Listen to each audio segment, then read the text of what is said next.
반갑습니다. 화면톡 임대환입니다. 자, 이번 시간은 지난 시간에 이어서 직업정보론 51번 문제부터 이어서 하도록 하겠습니다.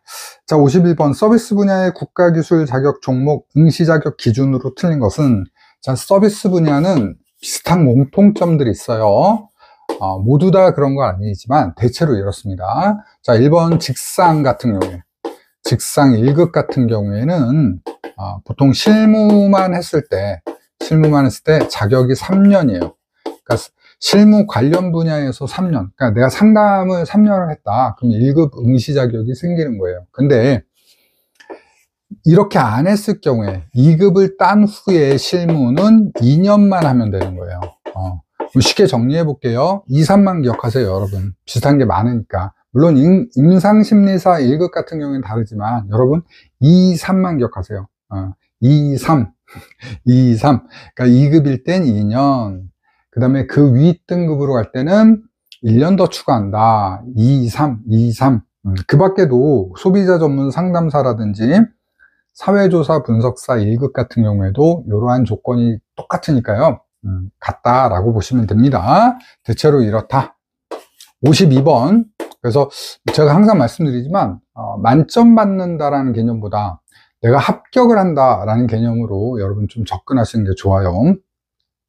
자, 52번 국가기술 자격 검정 기준 또는 응시 자격에 대한 설명으로 옳은 것은, 자, 두 개를 물어본 거예요. 검정 기준하고 응시 자격 물어본 거예요.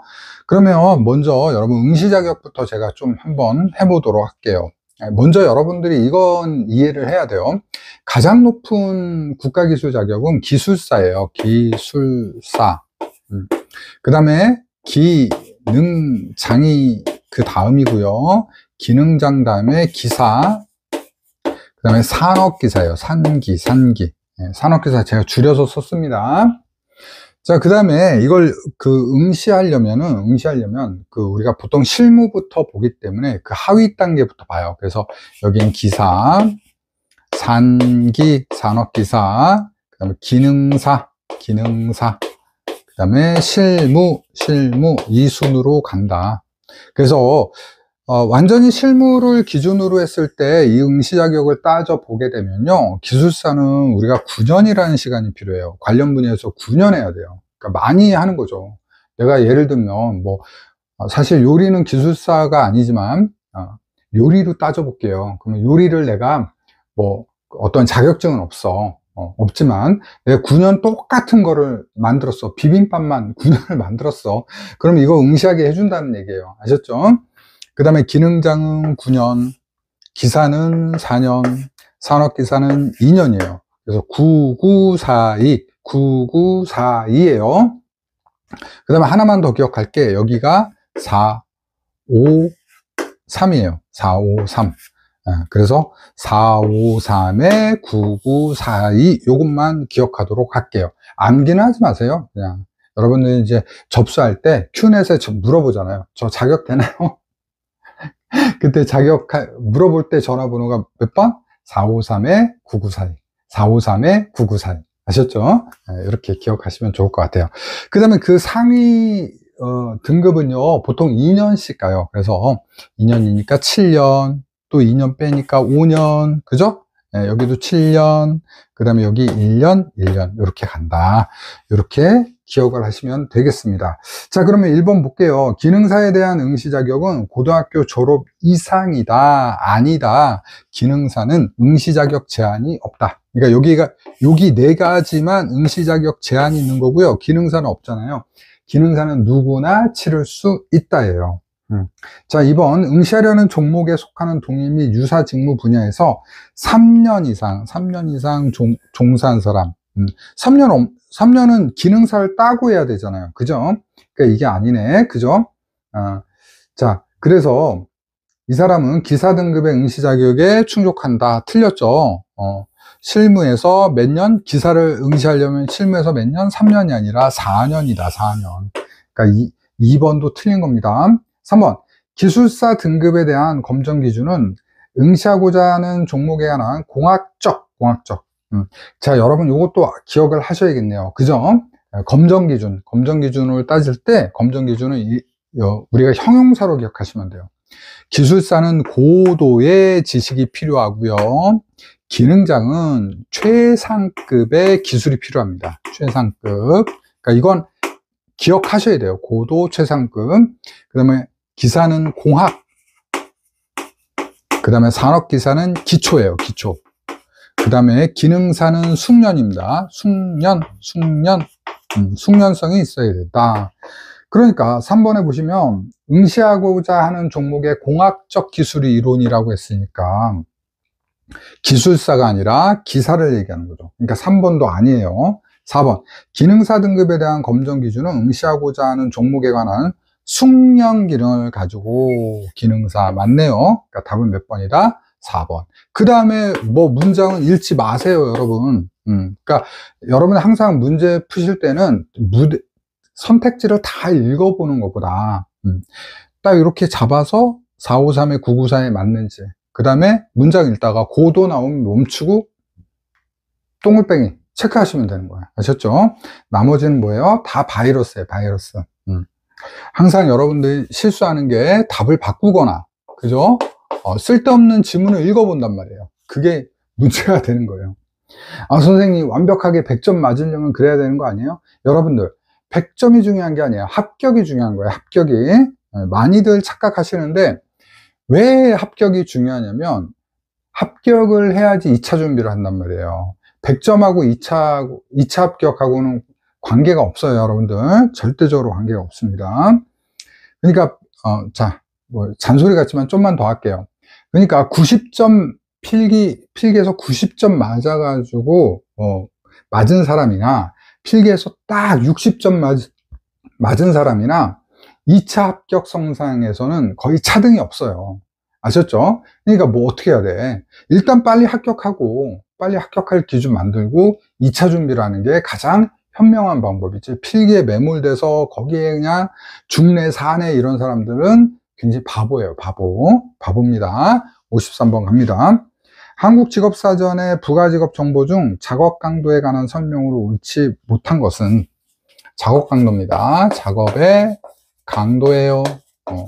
그러니까 무거운 작업이냐, 힘든 작업이냐, 가벼운 작업이냐, 이걸 물어보는 건데, 1번 작업 강도는 해당 직업의 직무를 수행하는 데 필요한 육체적 힘의 강도를 나타낸 것이므로, 그죠? 당연히 뭐예요? 심리적, 정신적 노동 강도를 고려하지 않겠죠. 근데 고려한다라고 돼 있잖아요. 그러니까 답은 1번입니다.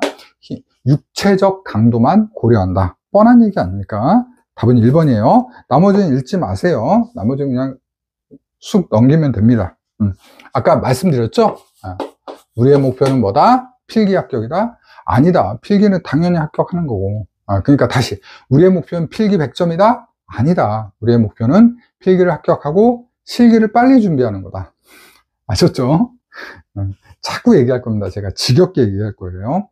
자, 54번 보겠습니다. 다음은 워크넷 통계 용어 중 무엇에 관한 설명인가? 자, 워크넷 통계 용어가 공식이 여러 가지가 있는데 이걸 다 암기하는 게 정말 무리수가 있어요. 그래서 제가 여러분들한테 요령을 좀 알려드릴게요. 요령은. 그러니까 암기하지 마시라는 거예요. 제발 암기하지 마세요. 왜? 선생님 이거 암기해야 되지 않아요? 암기할 게 너무나 많아요. 너무나 많은데 이런 것까지 암기하면 어떡합니까? 그죠? 그러니까 암기하지 마시고, 제가 이제 강의할 때 항상 말씀드리는데, 자, 이 빙산을 보게 되면 여기만 보여요. 근데 이 프로이트가 이게 의식이라고 했어요. 여기가 무의식이에요. 무의식. 그 다음에 여기 사 있는 게 전의식이에요. 전의식. 자, 전의식은 뭐예요? 아차! 이게 전의식이에요. 그러니까 여기까지만 넣어놓으시면 시험장에 나와요. 아셨죠? 무조건 암기해서 여기로 만들 필요가 없는 거예요. 우리 필기는 여기까지의 과정이고 실기가 여기의 과정이라는 걸 여러분 잊지 마시길 바랍니다. 그러니까 익혀도 된다는 거예요. 설계 암기를 해도 된다는 거예요. 아셨죠? 자, 제가 그걸 증명해 볼게요. 자, 우리가 여기 그 암기하는 여러 가지 통계 공식이 있는데, 자, 제가 한 4가지에서 5가지 한번 해볼게요. 첫 번째, 인인직, 그 다음에 취직, 그 다음에 충취인, 그 다음에 알직, 알직, 예. 그 다음에 히. 예. 지금 뭔 소리 하냐, 이렇게 하고 있을 텐데요. 간단합니다. 이게 뭐냐면요. 구인 배수예요. 배수. 근데 여기 인이 뭔지 몰라도 돼요, 여러분들. 보세요. 몰라도 돼요. 그 다음에 이건 취업률이에요. 취업률이고, 이게 뭔지 몰라도 돼요. 그 다음에 충치인, 충족률.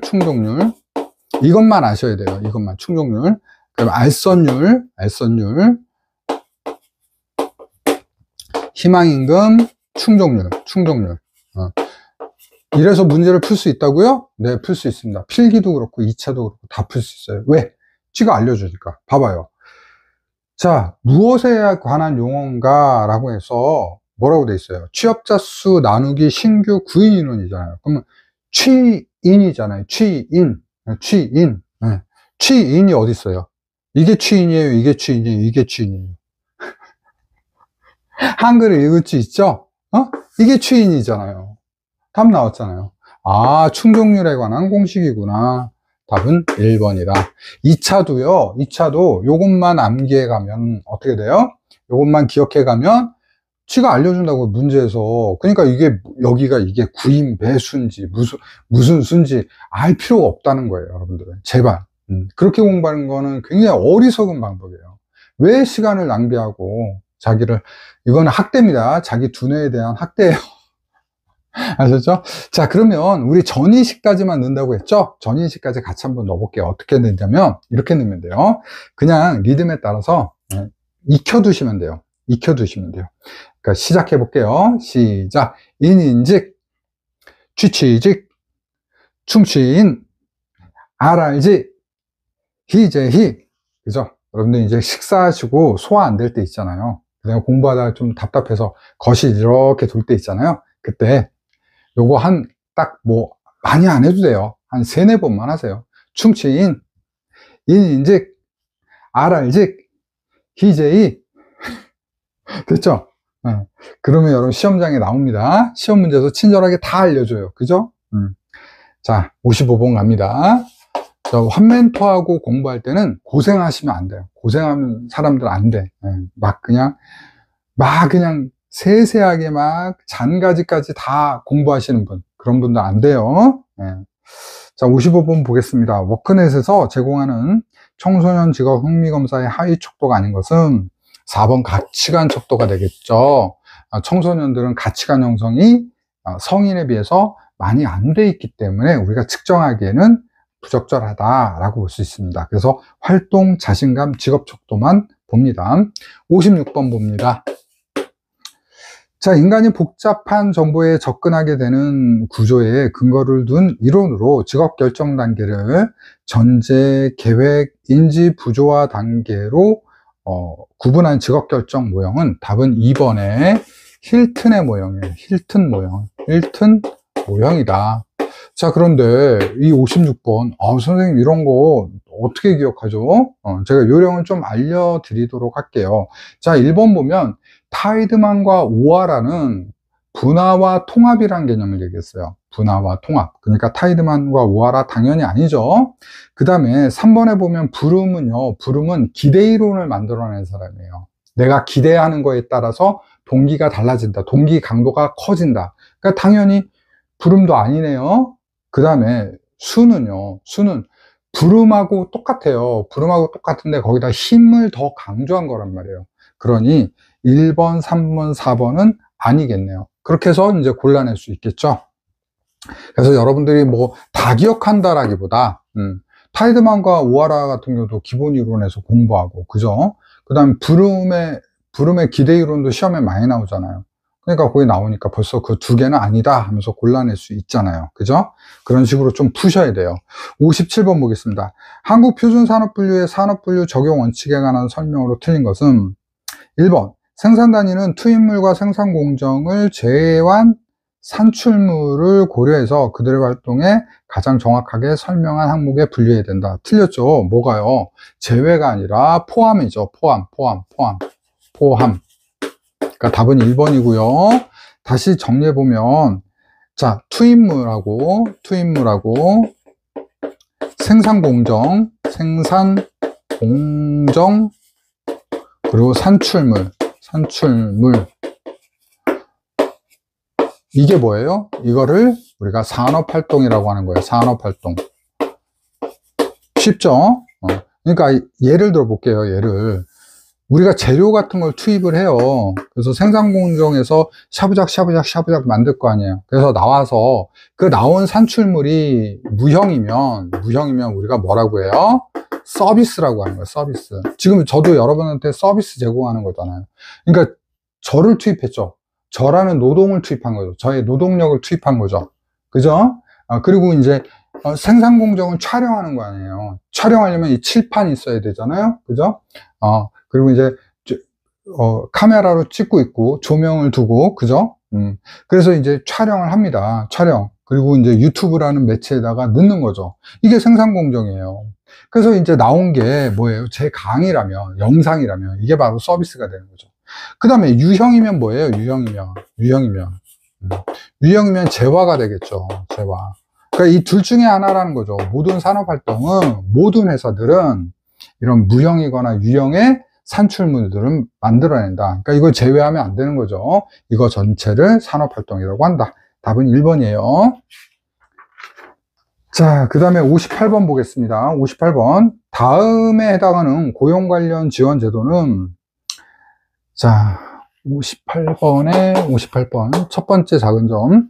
자, 전일제 근로자가 필요할 때의 소정 근로 시간의 단축 지원. 그 다음에 두 번째 작은 점. 기간제 파견, 사내 하도급 근로자 등의 정규직 전환이라는 얘기가 있네요. 그 다음에 세 번째, 선택근무제, 재택근무제, 원격근무제, 유연근무제, 도입 활용, 요런 게 있는데, 자, 일단 여기 가장 큰 힌트는 정규직 전환이에요. 자, 이런 건 뭐예요? 근로조건의 개선 또는 안정이라고 하죠. 근로조건을 개선하거나 안정화시킨 거죠. 그죠?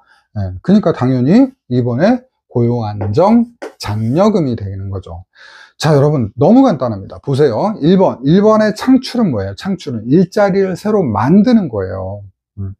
그 다음에 3번은 뭐예요? 유지예요. 고용 유지는 뭐냐면, 유지는 해고하려고 하는 사업주를 해고 못하게 하는 거예요. 그러니까 고용을 유지시키는 거예요. 그 다음에 개선하는 건 안정하는 거예요.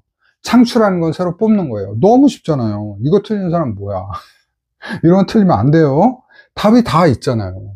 지문에. 그죠? 자, 그 다음에 59번 갑니다. 59번.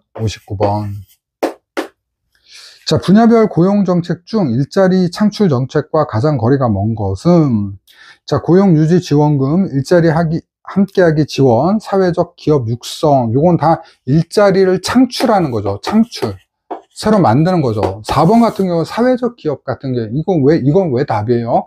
여러분, 사회적 기업은요, 돈을 많이 벌려고 만드는 회사가 아니에요. 어떤 기업이냐면, 일자리를 만드는 회사가 사회적 기업을 말해요. 아셨죠? 얘네들은 돈 버는 게 목적이 아니라 월급 주는 게 목적이에요. 아셨죠? 그러니까 창출에도 포함이 되는 거예요.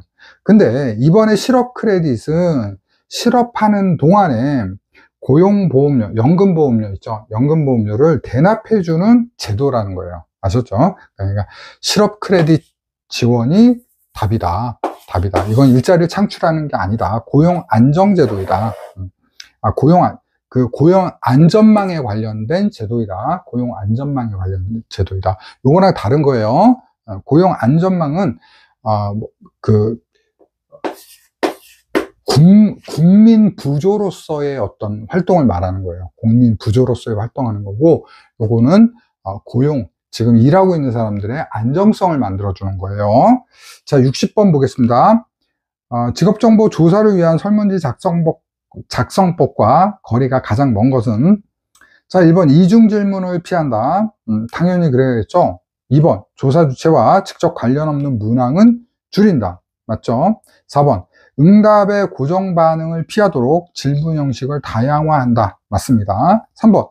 응답률을 높이기 위해 민감한 질문은 앞에가 아니라 민감한 질문은 뒤에 배치하는 게 당연히 맞겠죠. 답은 3번.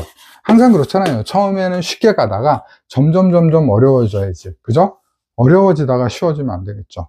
그리고 복잡한 거는 뒤에 있어야 되고 단순한 것부터 먼저 물어봐야죠. 그죠?